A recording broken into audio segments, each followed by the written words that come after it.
오늘도 뜨거운 이슈 시원하게 풀어보겠습니다. 킹스맨 김수민 시사평론가 나오셨습니다. 안녕하십니까? 네, 반갑습니다. 자, 먼저 태풍 카눈 상황 짚어보겠습니다. 한반도 관통해서 지금 북한 쪽으로 가고 있는데 네. 현재 경로는 어떻습니까? 네, 일단 기상청이 밝히기로는 오늘 새벽 1시에 네. 강화도 북동쪽 50km 지점을 지났고요. 그러니까 북한으로 넘어가서 평양 인근까지 그렇게 진행이 된 상황입니다. 네. 다만은 그 태풍의 영향이 완전히 사라진 것은 아니고요. 오늘 오전까지 수도권, 강원권에는 영향을 끼치는 그 정도의 세력 범위 안에 있습니다. 자, 태풍으로 인한 피해 소식 전해주십시오. 네, 일단 순환 사고로 한 명이 사망을 하고 안전 사고로 한 명이 실종을 했습니다. 예. 이 두 명 다 대구에서 난 인명 피해인데 사망 사고는 이제 대구 군위군에서 하천이 범람하면서 대피하지 못한 60대 남성이 숨진 채 발견이 된 것이고요. 네. 그리고 대구 달성군에서는 장애인 한 명이 물에 빠져 실종돼서 수색 작업이 진행 중인 그런 상황입니다. 그리고 공공시설 피해는 84건, 사유시설 피해는 123건으로 집계가 됐고요. 공공시설 피해는 이제 주로 많았던 것이 도로 침수 유실이 63건으로 네. 많은 편이었습니다. 자, 이번 태풍 카눈 이례적 행보다 이런 얘기가 많나요? 예상 밖의 경로를 보여주면서 한반도 상륙했던 부분, 또 다른 태풍에 비해서 느렸던 부분, 네. 또 세력이 강하게 유지될 것이라고 했지만 결국 약해지는 모습까지 모든 게 좀 이례적인 것 같습니다. 그렇습니다. 좀 관측 사상 굉장히 좀 이례적인 네. 태풍이었고 특히 1951년 관측 이후에 처음으로 그러니까 태풍이 보통 경로가 동해안으로 빠져나가거나 빠져나가죠, 뭐 서해안으로 북상을 한다거나 뭐 이렇게 가기 마련인데 쭉 한반도의 중간을 관통으로 해서 북한까지 올라가는 이런 사례는 이번이 거의 처음이었다라고 네. 하는 것에서 전문가들도 좀 상당히 이례적이었다라고 하는 그런 의견을 모은 바가 있습니다. 그리고 여러 가지로 또 피해가 특히 영남 지역에서 좀 크게 일어났는데 수도권에 올라오면서는 또 세력이 좀 약해지는 그런 모습을 보이기도 했고요. 그리고 태풍이 느린 속도로 북상을 했는데 이것이 이제 느리다는 것이 태풍이 약하다는 뜻이 아니기 때문에 또 많은 피해를 한편으로는 또 야기하기도 했습니다. 자, 수도권으로 북상하면서 세력이 점차 약해졌다 이렇게 얘기했는데 네. 사실상 뭐 서울을 포함한 수도권 태풍의 영향이 없었다고 봐야 되는 건가요? 네, 일단 대형 재해 우려했던 일은 일어나지는 않았다라고 볼 수 있습니다. 그래서 영남권이라든지 이쪽에 비해서는 태풍 피해가 많이 덜하다라고 볼 수 있겠고요. 다만 이제 아직까지 방심을 하면 안 되는 것이 오전까지는 일단 네. 카눈의 영향이 분명히 있다라고 하는 거고 뭐 최대 120mm 폭우까지도 있을 수 있다라고 하는 관측이기 때문에 계속해서 좀 날씨 상황 유의할 필요는 있겠습니다. 자, 항공 또 열차 운행 언제쯤 정상화가 됩니까? 네, 카눈 영향으로 코레일이 각종 열차를 뭐 중단시키거나 구간 조정을 했었는데요. 네. KTX 일반 열차 전동 열차 운행 11일 첫 차부터 그러니까 오늘부터 정상 운행을 한다라고 밝혔습니다. 자, 아직 뭐 100% 태풍 영향권에서 벗어난 게 아니니까 네. 끝까지 뭐 주의를 좀 해야 될 것 같은데, 자, 태풍 카눈 영향으로 새만금 잼버리 대회 조기 철수를 했는데, 자, 그래서 뭐 전국 각지에서 다양한 프로그램을 지금 소화하고 있다가 오늘입니다. 상암 월드컵 경기장에서 K-팝 공연이 펼쳐집니다. 요건 태풍 영향하고는 사실 없을 것 같기도 하고요. 네, 오늘 오전까지 영향이다라고 봐야 될 것 네. 같은데 이 콘서트는 오늘 오후 7시에 열리거든요. 그럼 태풍 영향에서 벗어난 직후 뭐 이렇게 보실 수 있을 것 같습니다. 네. 그리고 네, 한 7시에 공연을 맞이해서 오후 네. 2시부터 차량 통행이 제한된다. 아하. 이것도 같이 알아두시면 될 것 같습니다. 오후 2시부터 차량 통행 계속 제한된다는데 네. 이 문제는 많은 사람들이 옵니다.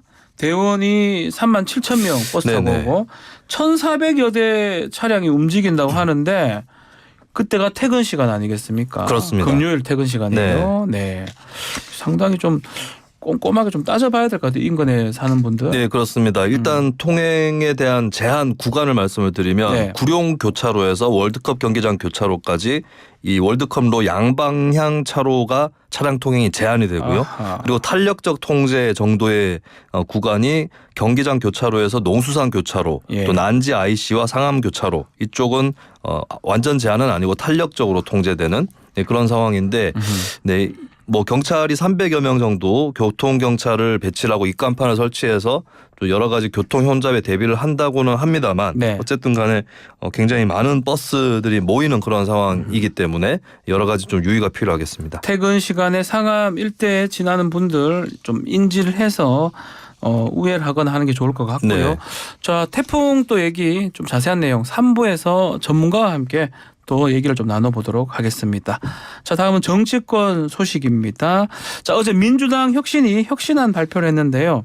대의원제 폐지 여부 논란이 많았었는데 네. 어떠한 제안이 나왔습니까? 네, 역시나 대의원의 그 전당대회 투표 권한에 네. 관련된 변경된 그런 아이디어가 혁신위를 통해서 제출이 됐습니다. 지금까지는 민주당의 당원 당규를 보면 전당대회 그러니까 대표라든지 최고위원 선출을 할 때에 투표 반영 비율이 권리당원 40%, 대의원 30%, 여론조사 25%, 일반 당원 5% 이렇게 됐거든요. 네. 이것을 권리당원 70%, 여론조사 30%, 그러니까 대의원의 비중은 없어지는 것으로 일단 혁신위가 그런 안을 권고를 했습니다.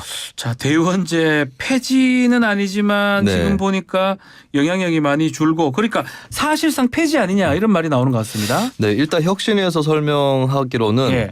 지지 기반이 없는 지역, 뭐 대표적으로 영남 지역, 네. 뭐 없다기보다는 좀 작은 지역이라고 봐야 될 것 같은데 민주당의 확장성을 추구할 필요가 있었던 게 대의원 제도의 기원이었는데 지금은 옛날에 비해서 당원 수가 100배 정도 늘었기 때문에 유지할 필요가 없게 된 것이다. 이렇게 설명을 하고 있습니다. 일단 대의원이란 자리 자체가 없어지는 것은 아니고요. 근데 전당대회에서 대의원들이 보장받은 별도의 비중, 네. 반영 비중이 사라졌다라고 하는 건데 근데 대의원들이 전당대회 선출 말고 다른 일상적인 당무에서 크게 영향력을 행사할 수 있느냐라는 점을 감안을 해본다면은 대의원의 역할이 굉장히 크게 축소됐다. 이렇게는 평가할 수 있을 것 같습니다. 자, 혁신안 결국 민주당에서 받아들여야 버틸지 말지 또 봐야 될 것 같은데 만약에 받아들여진다면 이게 민주당 당대표 아이고 최고위원 네. 전당대회 할 때 이른바 이 지지층 강성 지지층의 투표권이 확대되는 거 아닙니까? 네, 어떤 결과가 나올까요? 현재 민주당 뭐 개파 구도를 한마디로 친명 대 비명 이렇게 네. 표현을 할 수 있는데 권리당원 사이에서 친명의 비중이 더 큰 것으로 그렇죠. 보통 그렇게 주지의 사실로 알려져 있거든요. 네. 그렇다면 이제 대의원의 영향력이 투표에 반영되지 않는다라고 했을 때는 비명계가 불리하다. 뭐 이렇게 볼 수 있을 것 같고 일단 이 점에 대해서 이게 전당대회 룰을 건드린 것인데 전당대회는 사실 대표 임기가 많이 남아 있는 상황이거든요. 총선 룰이 아닙니다. 이건 전당대회 그렇죠. 당대표 뽑는 예. 룰. 네. 그래서 그 점에서 왜 지금 이것을 건드리냐라고 하는 비명계 불만도 있고 한편으로는 혹시 이재명 대표가 뭐 자진 사퇴를 한다든가 이런 시나리오를 대비해서 전당대회 규정을 미리 손질한 거 아니냐 뭐 이런 얘기도 나오고 있는데 결국에는 이 문제가 친명 대 비명의 구도의 문제로 그렇게 좀 비화되는 모습입니다. 자, 한편 대의원 권한 축소와 함께 현역 의원 공천 시 불이익을 강화하는 방안 또 중진 원로 정치인의 용퇴 이런 것도 제안을 했네요. 네, 의정 활동에서 낮은 평가를 받은 현역 의원 중에서 30%를 추린 다음에 네. 경선에서 감산을 하는 것입니다. 점수를. 아. 근데 최대 40%까지 아하. 감산을 하는 그런 안이 또 만들어졌습니다. 그동안에도 비슷한 안은 있었는데 하위 20% 의원에 대해서 경선 시에 점수 20%를 감산했거든요. 네. 그런데 이제 하위의 범위 현역 의원의 그 의정 활동 저평가를 받은 현역 의원의 하위 범위를 넓혔고 또 감산을 하는 그 수준도 높였다. 라고 볼 수 있습니다. 그리고 공직윤리 기준을 신설을 해서 공직윤리 위반 행위가 있으면 공천을 주지 않기로 하는 방안도 제안을 했고 네. 또 용퇴 권고에 대해서는 실명이 거론이 됐어요. 아, 실명이요? 네, 김은경 혁신위원장이라든지 서복경 혁신위원이 박지원 전 국정원장, 네. 천정배 전 의원 등이 포함되느냐는 질문을 받고 이분들이 용퇴해 주셨으면 좋겠다라고 좀 대놓고 지목을 해서 얘기를 했습니다. 올드보이들 그냥 그대로 얘기를 해버렸다는 거네요. 네, 그렇습니다. 김은경 혁신위원장 같은 경우는 수차례 의원직을 역임하시고 의회직과 당직을 두루 맡으신 분들 중에서 이제는 후진을 위해 용퇴를 결단하실 분들은 과감히 나서주시기 바란다라고 얘기를 했는데 근데 이것은 이제 혁신위원회의 어떤 그 권고적인 입장인 것이지 뭐 이들의 용퇴를 뒷받침하거나 하는 그런 룰이 새로 만들어진 건 아니다라고 볼 수 있습니다. 자, 또 하나 눈에 띄는 점 공직 윤리 항목이 추가됐다는 거예요. 네. 아마 돈봉투 사건 또 코인 논란 이게 영향이 있다고 봐야 될 것 같아요. 네, 현역 의원 평가 항목에 공직윤리를 신설을 한다라는 방안이 들어가 있습니다. 그래서 공직자윤리법, 이해충돌방지법, 부정청탁금지법 이런 공직윤리 기준을 충족하지 못하면 공천에서 배제한다라는 방안이 포함이 되어 있고요. 네. 예, 아무래도 최근에 이제 뭐 가상자산 논란 같은 경우도 공직윤리 위반이다 뭐 이런 얘기들이 있었고 또 민주당을 곤혹스럽게 하고 있는 돈봉투 사건 네. 예, 이런 것들을 다 일단 영향을 받았다라고 볼 수 있겠습니다. 자, 어제 이제 혁신안 발표를 한 김은겸 혁신이 동시에 임기 종료를 밝혔는데 예정보다는 빠르게 마무리된 겁니다. 네, 굉장히 의외의 일인 것이 지난 8월 6일에 박광원 원내대표가 취임 100일 기자회견하면서 혁신위원회 활동 계속돼야 된다라는 취지로 발언을 했고 그 다음날 이재명 대표가 휴가에서 복귀하면서 조기 해체설에 선을 그었거든요. 네. 하지만 이번 주를 넘기지 않고 결국에 혁신위가 해체가 됐습니다. 아마 그 최근에 있었던 노인 비하 발언 이런 것들이 좀 영향이 있었다고 봐야 될 것 같은데요. 네, 그런 논란들이 혁신위의 위상을 좀 떨어뜨린 측면이 분명히 있었고 혁신위가 이제 당에 크게 도움이 안 된다라고 하는 그런 뼈아픈 얘기까지도 나온 그런 상황이었고 네. 또 한편으로는 발표가 됐듯이 혁신위 나름의 안들은 이미 정리가 또 돼 있었습니다. 네. 이런 것들까지 감안을 해서 조기 해체가 됐다라고 평가를 해보겠습니다. 자, 다음은 최수근 상병 사망 사건 관련된 논란입니다. 네. 자, 먼저 현재 상황 쟁점 정리 좀 해주십시오. 네, 일단은 이제 그 최수근 상병 사망을 둘러싸고 해병대 수사단이 수사를 예. 했는데 이 수사단이 해병대 그러니까 국방부 입장은 그 수사단이 경찰에 이첩을 할 때에 혐의라든지 이런 것들을 적시하지 않는 것이 맞다라고 지시를 했는데 이것을 어겼다라는 네. 이유로 수사단장이 박정훈 대령이 현재 집단 항명 수괴 등의 혐의로 수사 대상이 되고 있거든요. 네. 근데 박 대령 측의 얘기는 이미 장관이 결재를 했고 그다음에 나온 얘기들은 뭐 공식적인 지위가 아니었기 때문에 자신은 항명하지 않았다. 이런 입장이 또 양쪽 간에 충돌하고 있는 그런 상황입니다. 그 부분이거든요. 이종섭 국방부 장관이 경찰 이첩 시기를 보류하는 지시를 했다. 네. 이런 의혹까지 제기가 됐어요.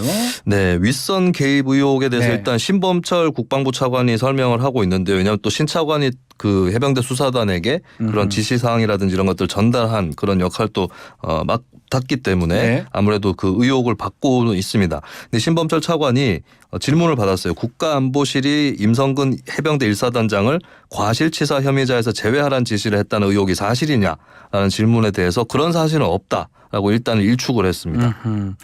자, 해병대 수단장 박대령이죠. 이 주장에 따르면 국방부 차관이 해병대 사령관에게 혐의자 또 혐의 사실 빼고 경찰 이첩 보류하라는 취지의 문자를 네. 보냈다고 했는데 이거 국방부 입장 나왔습니까? 네, 신범철 차관이 답변을 했는데 네. 문자를 보낸 사실 자체가 없다라고 얘기를 했습니다. 그러면서 전화만 3번 통화했다라고 해서 어떤 대화가 오고 갔다라고 하는 것까지는 인정을 했는데요. 네. 근데 법리적 쟁점이 있기 때문에 경찰 이첩을 보류하고 다시 판단하자라고 하는 장관의 지시를 전달했을 뿐이다라고 네. 하면서 필요시에는 휴대폰 포렌식을 포함한 모든 조치를 다 하겠다 이렇게 밝혔습니다.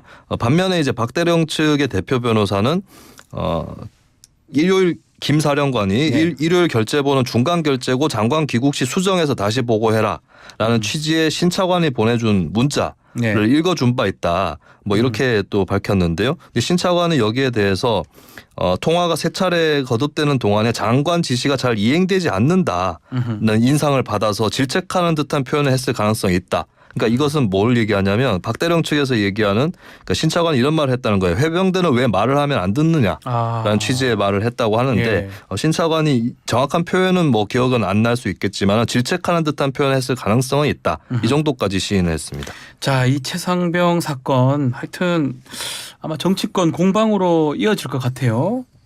네, 일단 야당 간사인 김병주 민주당 의원이 네. 신 차관하고 면담을 하고 나서 취재진하고 만나가지고 얘기를 했는데요. 순조롭게 진행되던 사안이 그러니까 그 수사가 갑자기 국가안보실 보고 이후 급격히 변한 것은 자명해 보인다. 안보실에 대한 조사가 필요하다.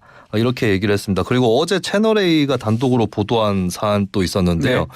일단 그 수사단 쪽에서 그 수사를 혐의 적용을 유보하라 뭐 이런 네. 지시를 받고 난 다음에 내부 문건을 쓴 것이 채널A를 통해서 그 보도가 됐는데 문건 내용에 내용입니까? 보면은 네. 수사 과정에서 상급 제대 의견에 의한 관계자 변경 시 직권남용 권리행사 방해 혐의에 해당한다. 예. 그러니까 이제 그런 식으로 뭘 혐의를 빼라라고 얘기한 것을 그대로 받아들이면 이게 직권남용이 될 수 있다라고 범죄가 하는. 될 수 있다. 예, 그렇죠. 예. 그리고 언론 등에 노출될 경우 BH 및 국방부는 정치적 법적 책임에서 자유롭지 못하다라고 어허. 써 있거든요. 근데 예. 이 부분이 무엇을 의미하는 건가? 혹시 대통령실의 개입이 있는 것인가? 이런 부분은 앞으로 좀 의혹으로 남을 수 있는 그런 상황이 될 것 같습니다. 수사단에서 법률 검토를 한 거라는 거죠. 뭐 그런 문건 취지가 맞다면 예, 그렇습니다. 위에서 뭐라 하니까 범죄가 될 수도 있고 네. BH도 문제가 BH는 뭐 지금 대통령실을 말하는 겁니다. 네네. 알겠습니다. 앞으로도 좀 논쟁이 될 것 같습니다. 자, 마지막 소식, 안타까운 소식인데요. 며칠 전 SPC 그룹 계열사 샤니 제빵공장에서 사고당한 50대 여성 근로자가 끝내 사망을 했네요. 네, 지난 8일에 샤니 제빵 공장에서 빵 반죽 작업 도중에 네. 이동식 리프트와 설비 사이에 끼이는 사고가 일어났었는데 그 사고를 당했던 노동자가 어제 낮 12시 30분쯤에 결국 사망을 했습니다. 사고 후 심정지 상태로 병원으로 옮겨졌었고요. 일단 호흡과 맥박을 되찾은 그런 상황도 있었지만 응급수술 결과 결국에 회복을 하지 못했습니다. 네. 자, 그 A씨 어떤 일을 하다가 사고를 당했던 거죠? 네, 이 노동자 A씨는 샤니에서 10년 정도 정직원으로 근무를 했고요. 그동안 빵 반죽 공정을 해왔습니다. 이것이 이제 통에 반죽을 담고 이제 이걸 기계로 올려서 제빵 분할기에 쏟아내는데 그러면 노즐을 통해서 완성된 반죽이 나오는 그런 작업입니다. 근데 사고 상황을 보면은 이 노동자가 분할기에 허리를 넣고 노즐을 교체하고 있었는데 근데 2인 1조로 근무를 하고 있었어요. 예, 보통 예, 이런 예. 사고가 2인 1조로 근무를 하지 않다가 일어나는 경우가 많은데 이 상황에서는 2인 1조로 근무를 하고 있었는데 문제는 이제 동료가 네. 이 고 씨를 보지 못한 채로 기계를 작동시키면서 반죽통이 고 씨의 허리를 누르면서 사고가 일어난 것으로 그렇게 파악이 되고 있습니다. 자, 이런 비슷한 사고들이 계속 일어나는 것 같은데 철저한 조사가 필요합니다. 자, 해당 샤니 공장 상시 근로자가 50인 이상 사업자예요. 네. 중대재해법 적용이 되는 겁니까? 그렇습니다. 중대재해법이 나중에 더 확대가 되면 50인 미만 사업장으로도 확대가 되는데 네. 현행법으로만 보더라도 50인 이상 사업장은 적용을 받을 수 있고 이 사업장이 거기에 해당을 합니다. 네. 상시 근로자 50인 이상이기 때문에 일단 이제 이런 사업장에서 근로자 사망 등의 중대재해가 발생하면 사고 예방 의무를 다하지 않은 사업주, 경영 책임자는 1년 이상의 징역 또는 10억 원 이하의 벌금에 처하도록 중대재해처벌법으로 규정돼 있기 때문에 네. 이 노동부 조사라든지 이런 것들이 이제 중대재해처벌법 적용을 놓고 이루어질 전망입니다. 알겠습니다. 자, 오늘 킹스맨 여기서 마무리를 하겠습니다. 김수민 평론가 감사합니다. 네, 고맙습니다. 1부 마치겠습니다.